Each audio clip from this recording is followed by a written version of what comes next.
Olá, amigos telespectadores, estamos chegando para mais uma edição do nosso programa Sul de Minas em Foco, sua revista eletrônica, que vai ao ar toda sexta-feira a partir das 8h30 da noite. Hoje aqui a doutora Priscila e um tema muito importante que toca nesse momento e que a doutora Priscila trabalha muito com relacionamento e vai poder ajudar, às vezes, você que está acompanhando o nosso programa e que está passando por um momento difícil, né? O Setembro Amarelo é um mês dedicado aí ao combate, à prevenção ao suicídio.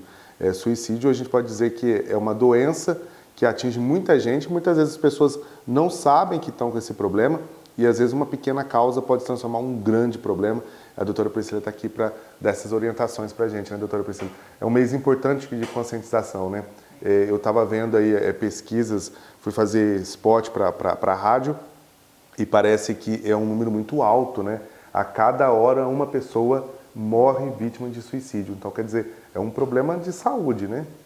Lucas, é altíssimo, é um problema de saúde e é algo que ainda fica meio que embaixo do tapete.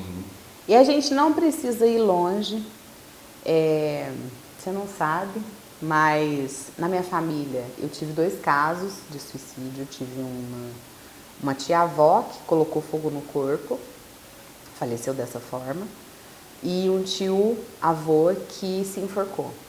Então foram 2 casos.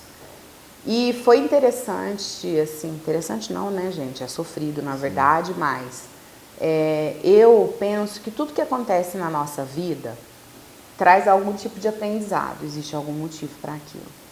E quando eu já era médica quando isso aconteceu, quando essa tia-avó, ela se matou, foi um choque muito grande para a família, principalmente para minha avó. Eu vi aquele movimento dentro de casa, mas ninguém falava muito sobre isso.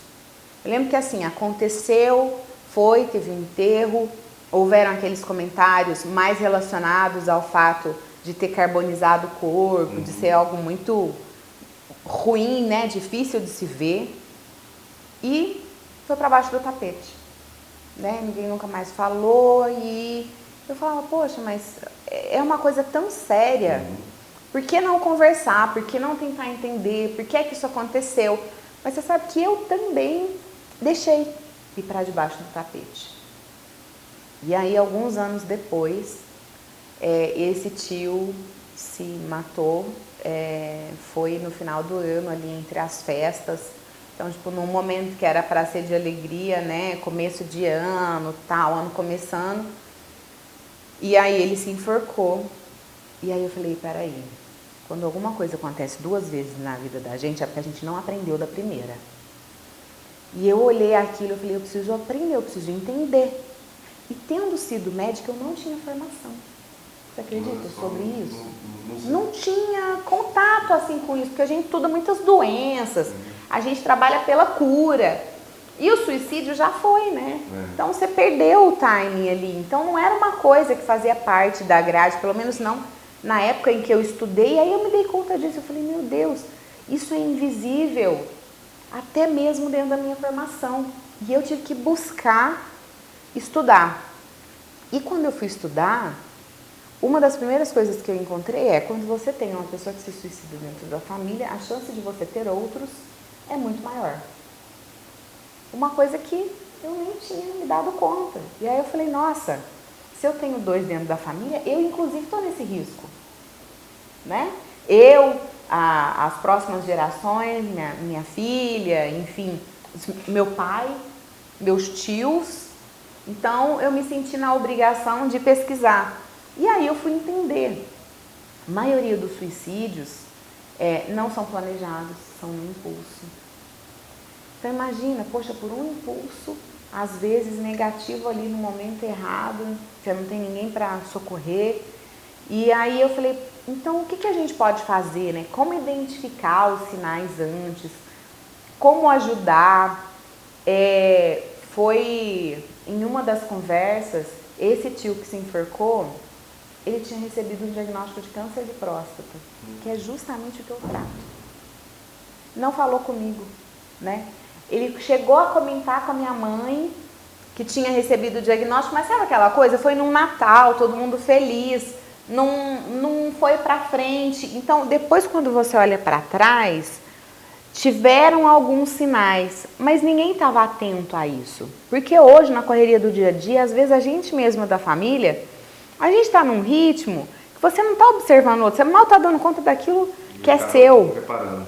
Né? E aí me chamou muita atenção isso, da gente começar a observar e até a falar. Né? Depois que isso aconteceu, eu falei, eu quero conversar. Fui, conversei com a minha tia, pedi para me contar a história, como é que foi, quem encontrou, como estava, né? Como que tudo aquilo aconteceu, justamente para tirar a situação debaixo do tapete e normalizar isso. Não normalizar, né? Porque é algo ruim, mas normalizar no sentido de não esconder, de aceitar que isso realmente acontece. Uhum. E às vezes vem até uma questão religiosa, eu percebi isso dentro da família, né? Minha avó era muito católica, então tem essa questão de tipo, suicida, ele quase que não tem nenhum lugar, né? Uhum.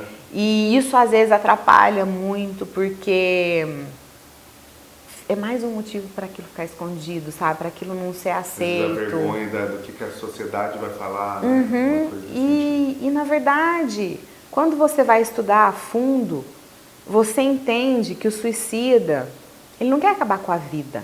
Isso foi muito importante, foi algo que fez eu virar uma chavinha. E entender essas duas pessoas da minha família. Problema que ele quer acabar com a dor. Ele tem uma dor que a gente não consegue mensurar. E isso é importante a gente entender. Porque é ele que sabe o tamanho da dor dele. Uhum. E às vezes a gente olha e fala assim, mas isso é frescura, mas isso é não sei o que, isso é fraqueza.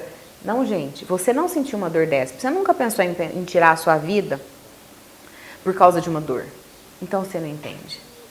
A pessoa que pensa em acabar com a própria vida para acabar com uma dor, imagine que dor é essa. Quando eu entendi, eu falei, nossa, é uma dor que eu não consigo mensurar, que eu não sei o tamanho dessa dor.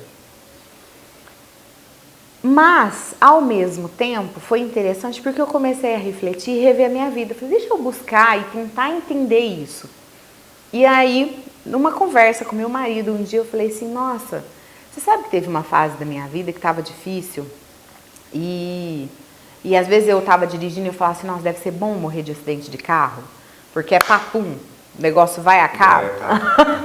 Ou seja, aí eu falei, nossa, será que isso não é um pensamento né? Porque a partir do momento em que você pensa que morrer é algo bom e uma solução, você tem que ligar uma chavinha. Será que eu não estou precisando de ajuda nesse momento? O que está acontecendo com a minha vida? Né? A minha vida, será que ela está tão ruim assim? O que eu estou fazendo com os meus dias? O que eu estou fazendo com os meus momentos? A ponto de eu estar achando que a minha vida está tão ruim assim que ela nem vale a pena. Que ela pode acabar, que se ela acabar é melhor. E aí, nessa conversa, meu marido falou, nossa, você sabe que teve uma época que eu pegava avião e eu falava assim, se o avião cair, ia ser uma solução também. Então, quando a gente começa a conversar sobre isso e a trazer isso para a realidade, né, do momento. Exatamente, a aceitar isso como sendo parte da vida, a gente vai entendendo primeiro que a gente não está sozinho, que todo mundo tem ali os seus dias ruins, os seus momentos ruins. A vida tem fases desafiadoras, sim. Mas a gente precisa estar atento para isso não se tornar a nossa vida completa, né? Então, assim, você começa a enxergar só o problema, só o desafio e deixa de ver as soluções. Você foca só naquele problema e esquece o restante que está do lado, né? E às vezes até ter a humildade de pedir ajuda claramente. Então, eu acho que de tudo que a gente está conversando aqui hoje, ter essa atenção de, poxa, em algum momento, se você pensa que a sua vida não vale a pena, que mudança você precisa fazer para isso? Porque ela vale, né? E eu sou o exemplo disso. Eu falo, eu tenho 2 pessoas que se mataram na família. Eu já tive, inclusive, essa sensação de falar, poxa, morrer era um bom caminho, mas eu não desisti, né? Eu continuei, eu busquei ajuda. Então, buscar ajuda é essencial. A gente tem, né, o... É 188, né, que é o telefone, logo que a pessoa estiver naquele desespero, disca lá, 188 vai ter um profissional ali, um psicólogo, um psiquiatra, para dar essa orientação, né? Exatamente. Então, assim, se você está se sentindo sozinho, se bate aquele desespero de, poxa, minha vida não vale a pena, ao invés de você tentar acabar com ela, seja capaz de pedir ajuda no lugar certo. O número está aí, 188, liga. Sabe? São pessoas preparadas para isso, para muitas vezes fazer com que você enxergue uma saída naquele momento de desespero, né? Então acho que sim, o caminho da saúde, ele é esse, principalmente da saúde mental, porque você ter uma ferida, um corte no braço que está infeccionando, você enxerga que aquilo é um problema. Você não tem dúvida. Você vai olhar e vai falar, nossa, o negócio está crescendo. Mês passado estava pequeno, agora está pior. Está inflamando, está doendo. Aquilo está gritando, é mais fácil. Agora, quando a gente fala de saúde mental, esses pensamentos, muitas vezes isso não está tão claro. E você se afoga, né, naquela situação. No caso da minha tia, era uma depressão crônica. E já tinha tido outras tentativas e em algum momento ela realmente teve sucesso, né, no ato dela. Mas tinha gente cuidando, tinha gente ao redor, tomou medicamento. Uma das coisas que são importantes, às vezes começa a tomar o medicamento, dá aquela melhoradinha justamente a hora em que... Porque o que acontece? Às vezes a pessoa está numa depressão tão profunda que ela não tem nem força para pensar em suicidar. E aí a gente entra com o medicamento, dá uma melhoradinha, no que dá uma melhoradinha ela recupera a força. Mas ainda a saúde mental ainda não está daquela maneira que precisaria. E aí é onde isso acontece. E os familiares que estão ao redor entenderem, né, que a gente tem que dar o suporte, sim, mas quando isso vem a acontecer, isso às vezes desencadeia muita culpa nas pessoas ao redor, aquela coisa de o que eu poderia ter feito. Quando aconteceu a segunda vez, isso ficou muito claro dentro da minha família, porque essas perguntas surgiram. Só que aí, quando elas surgiram, a gente já conversava abertamente. Então, isso ajuda muito. Ajuda a resolver, né? Exatamente, porque a hora que a pessoa põe pra fora, ao invés dela entrar naquela culpa e ficar remoendo aquilo, e às vezes pegar o mesmo caminho, não. A gente se permitiu falar sobre isso, falar, poxa, o que eu podia ter feito? E aí é isso, por mais que você pense que você poderia ter feito alguma coisa, não foi feito, porque não era para ser, porque não era a maneira como era para aquilo acontecer. Está dando um exemplo da sua família, na minha família também tem um primo meu que também morreu suicidado, se enforcou na árvore, na beira do rio, e inclusive na época, eu e meu primo que encontramos.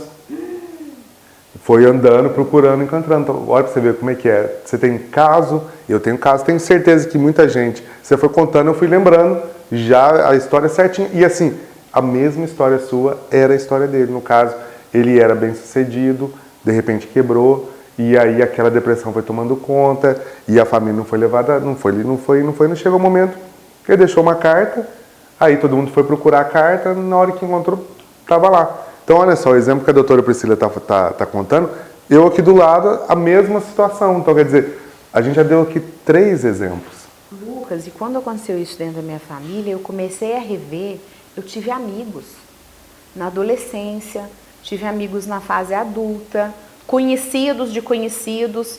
E aí, quando eu comecei a olhar, eu falei, nossa, quantas vezes isso aconteceu e eu não reparei, eu não olhei para aquilo, eu não percebi. Parece que aquelas pessoas, elas ficam escondidas, né? Até na nossa memória. Parece que isso é tão tabu ainda que suicidou naquele momento gera uma certa confusão, mas parece que vai para uma caixinha que a gente não acessa mais, né? A caixinha do proibido ali. E aí, a hora que aquilo vem, que eu falei, não, espera aí, deixa eu olhar. Era tanta gente. É assustador, né? Aí você fala assim, não, peraí, esse negócio é muito mais frequente. A gente age como se fosse algo muito raro, mas não. É o que você falou, isso mesmo. As pessoas põem debaixo do tapete, tipo assim, isso aí passou, vamos virar, porque é ruim lembrar. E aí, você vê, a gente está aqui, a doutora Priscila não é combinada, a gente faz o nosso bate-papo sem combinar nada, só as perguntas que chegam, o resto aqui é sem combinar. E ela contando esse exemplo da família dela, da minha, olha, você vê, duas coisas iguais. E você que está acompanhando a gente, quantos exemplos, né, que não tem um conhecido, um da família que aconteceu nesse sentido, né? Eu penso muito que a gente precisa honrar essas pessoas, né? Infelizmente, elas pegaram esse caminho, né? E perderam a vida, perderam esse bem precioso que a gente tem, esse presente que a gente recebeu. E então eu acho que a gente às vezes julga, né? O que é bom, o que é ruim. Se a gente esquecer de julgar, deixar de lado e tentar honrar isso, falar, poxa, essa foi uma pessoa, foi um ser humano. O que aconteceu com ele, né? O que eu posso aprender com isso? O que eu posso fazer para que eu não pegue esse caminho e para que as pessoas ao redor, ao meu redor, também não peguem. E para que ninguém pegue, né? Para que as pessoas tenham outras escolhas que não seja tirar a própria vida. Então, entendam que existe uma dor, não julguem. Se tiver alguém próximo a você, saiba acolher os familiares, né? É uma coisa que é difícil sim, que é dolorida sim, né? Encerrar a vida é uma dor que a gente não consegue aí, eu acho que nem mensurar mesmo, saber o tamanho, mas sempre tem algo que a gente pode fazer, né? Então, olhar para isso, cuidar e cuidar da nossa vida, porque eu falo que é a única coisa, o que a gente mais pode aprender, o que eu mais aprendi com esse tio, com essa tia, foi o fato de que a vida é um presente e ela precisa valer a pena. E que a gente pode ser feliz até nas horas difíceis. Às vezes a gente cria essa ideia de que está tudo difícil e se afunda naquele buraco de sofrimento. Então não, às vezes é simplesmente a gente ter a coragem de tirar a cabeça ali da lama, pedir uma ajuda, ligar no 188, procurar uma terapia, procurar um tratamento e assumir a nossa responsabilidade, porque eu acho que o maior ponto é esse. Assumir a nossa responsabilidade sobre a nossa vida. Poxa, minha vida tá uma porcaria. Se tá uma porcaria é porque eu tô num caminho que não é o meu. Como é que eu faço para retomar o meu caminho? E às vezes você começa com algo pequeno. Mas tenha essa coragem de enfrentar, de refletir, de falar, puxa, o que é que eu fiz até aqui? E não com desesperança. Porque às vezes a gente olha e fala, olha, o que é que eu fiz até aqui? Nossa, tá tudo errado, agora não tem mais saída. Sempre tem. Se você tem um dia pela frente, né? A gente não sabe quanto tempo a gente vai ficar aqui, mas eu falo que um dia bem vivido é muito melhor do que anos mal vividos. Então, traga essa luz para esse momento de escuridão na sua vida. Tipo, o que eu posso fazer hoje? Como é que eu faço com que esse dia de hoje seja um pouquinho melhor do que o de ontem? Porque se a gente se afunda no sofrimento, o de hoje vai ser pior que o de ontem, o amanhã vai ser pior, e aí realmente chega um momento que você quer jogar tudo pro alto. Não deixe as coisas acumularem. A gente às vezes permite, né? Que aí vai ficando tudo ruim, você vai se acostumando ao que tá ruim, até que aquele ruim se incorpora em você e você acha que só existe aquilo. Então não deixem, olhem antes, né? No dia a dia ali, assuma a responsabilidade sobre a sua vida e faça com que ela valha a pena, né? Antes de chegar numa situação mais complicada. E se chegar, caso venha a chegar numa situação complicada, tenha a coragem de pedir ajuda. Guarda aí, gente, põe lá 188 na parede quando tiver difícil. A gente está passando aqui para você no telefone no GC para você saber aí, 188, estiver passando por esse momento, acompanhando o programa, aproveita aí, que às vezes esse programa caiu na tua rede, não foi à toa, né? Para você procurar ajuda, então 188. Doutora Priscila, mais uma vez quero agradecer a sua presença, a participação, falando desse mês importante, Setembro Amarelo, orientações de uma especialista que cuida da vida e que sabe que a vida vale muito. Com certeza. É isso aí, gente. Obrigado, gente. A gente volta já.